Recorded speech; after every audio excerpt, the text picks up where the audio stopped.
Hey guys, welcome back to my channel. Tonight we are actually going to do a spin of the YouTube tag called YouTube Made Me Buy It. I thought it would be neat to actually pick one of my favorite YouTubers, and it will actually be April Made Me Buy It.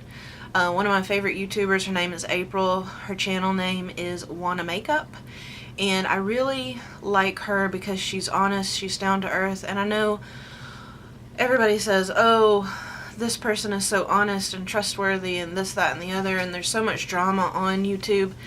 And she doesn't have a huge following, but she has thousands of viewers, and she just seems very genuine. You know, we've chatted in comments. She's very active with her subscribers, and I appreciate that. She's answered questions on products for me. She's a mom of boys. I have a boy. So I really tend to be drawn to her videos. She does high-end and drugstore. I really like her channel. She's one of the ones, you know, as consumers, we all look to our YouTube favorites for their opinions on products before we buy them. I know I do. It takes me quite a while before I invest in a product because I don't have the funds necessarily to do that. I'm not, you know, YouTube is not my full-time job. I wish it was. But I'm usually late to the party on products because of that reason. So a couple of these things I am really late on purchasing, but I don't make that purchase until I have seen at least 3 or 4 of my favorite YouTubers talk about them and review them, because you know, some of these palettes can get expensive, and those are quite investments, I guess you could say. So on April's channel, I enjoy all of her videos. I never miss one, and I just thought it would be fun to do this little twist on the YouTube Made Me Buy It, and specifically call her out. Which is a good thing, because of these products I have not been disappointed in any of them, and her reviews really helped me to decide whether or not I wanted to buy them. So without anything further, let's just get into the products. The first thing to get it out of the way is actually a brush. Several of the YouTubers I watch actually reviewed this brush and love it, but after I saw her rave about it, I finally bit the bullet. Picked it up at Kohl's. It's the Real Techniques powder brush, and it's really super soft.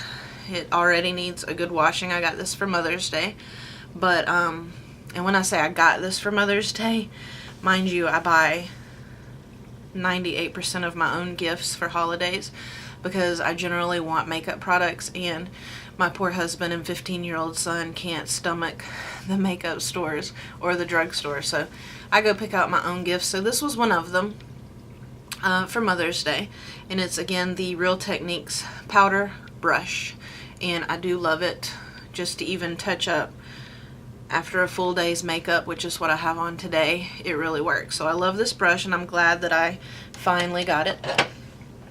The next item is going to be the old standard Tarte Shape Tape. Again, I was really late to the party on this because everybody raved about it. It was like, it was an instant cult favorite almost, and I just waited and waited because this is 24 bucks for a concealer. Now, it's pretty hefty. It's a good size. Even with my glasses on, I can't really read how much there is in it. But 24 bucks is a good chunk of change for one product when I can go to the drugstore and get several. So, but I don't regret it at all. This is an amazing concealer. Everybody raves about it, so I don't really have to go into it. Any of my friends who watch personally, and you're looking for a good concealer, I do highly recommend the Tarte Shape Tape, and I do have the lightest color Fair, and that's what I use underneath my eyes to illuminate my eyes a bit, because I do wear glasses.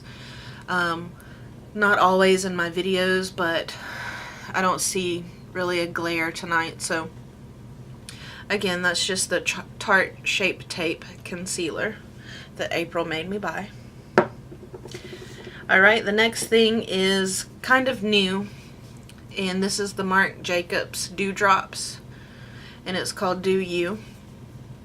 This is a liquid highlighter, and I was very, very, very hesitant to buy this simply because of that reason. I don't particularly care for cream products, and I swatched it in the store. It was beautiful. It was just as vibrant as it was in her swatch video.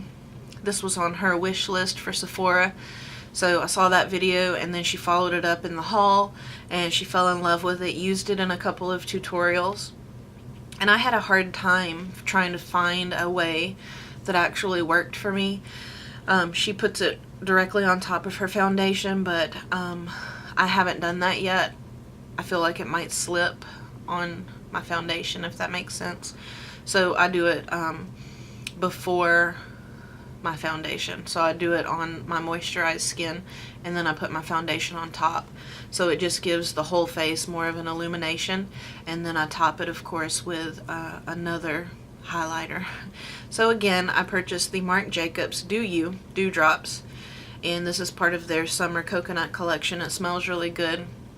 It's a nice thick consistency, but I don't think I'm going to go through this really fast because it's such a big bottle, and you only need just a little bit for your highlight. So again, I'm happy I made this purchase. I'm glad that I waited and got more reviews and did my research on it and went to Sephora and swatched it.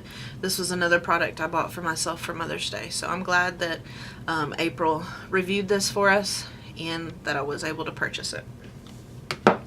The next thing also is a highlighter, and I will usually top that Marc Jacobs with this. Lately it's the Wet n Wild, the Sweetest Bling. This is limited edition.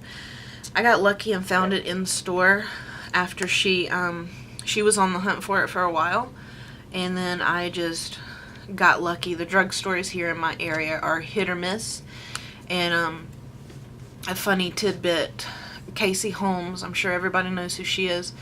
Casey Holmes actually lived in my town, and I was always at the drugstores hoping I'd see her, or hoping that I'd see her at Dunkin' Donuts so I could meet her, but we never crossed paths. But I would notice if she had been to the Walgreens in our little area, because sometimes if a new product release came out, it would be empty and there would be nothing for me to purchase.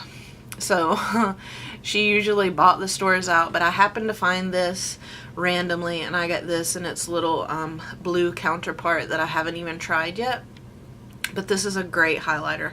All of the Wet n Wild ones are, but she really liked this. I liked her review of it, and I grabbed it, and I haven't been disappointed yet. Okay, the next two things are palettes, and I will go in order of when I purchased them. So this is the Master palette, the Anastasia Master palette, and this is what it looks on the inside. It's a really pretty palette.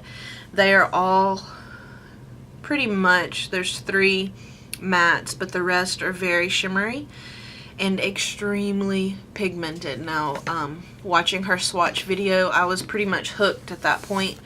I do not own the Modern Renaissance palette. That's on my wish list definitely to get next. But this palette, I can't rave about it enough. I don't get to use it as often as I would like because I don't really know how to tone down my look sometimes when colors are this pigmented. So these generally go very bold on me. So I'll end up doing a smoky eye or a halo eye, which works really good with this palette. But again, I did not purchase it until I had seen her review on it. Once she reviewed it and raved about it, I ran out and bought it. Alright, the last product that I have that April made me buy is the Too Faced Sweet Peach palette. Now, this is another hyped up product. I think I avoided it for that reason, that it was super hyped up, so I did not get it on the initial release. I waited until it came back out this past season with all of the highlighters and the peach infused lip oil thingies and stuff like that. So this is what the inside of this palette looks like. It's beautiful. I was most interested in this palette because I don't own the peach colors. It's got a nice array of mattes. It's got more shimmers, a couple glitter. I don't ever use this really dark glittery one. If I do, it's mainly on the lower lashes, but again, another palette that she swatched, she raved about. I loved the looks that she created. She doesn't do anything incredibly dramatic, but her eye makeup always looks very, very nice and subtle and classy, I guess you could say. So I feel like my eye shape is quite similar to hers.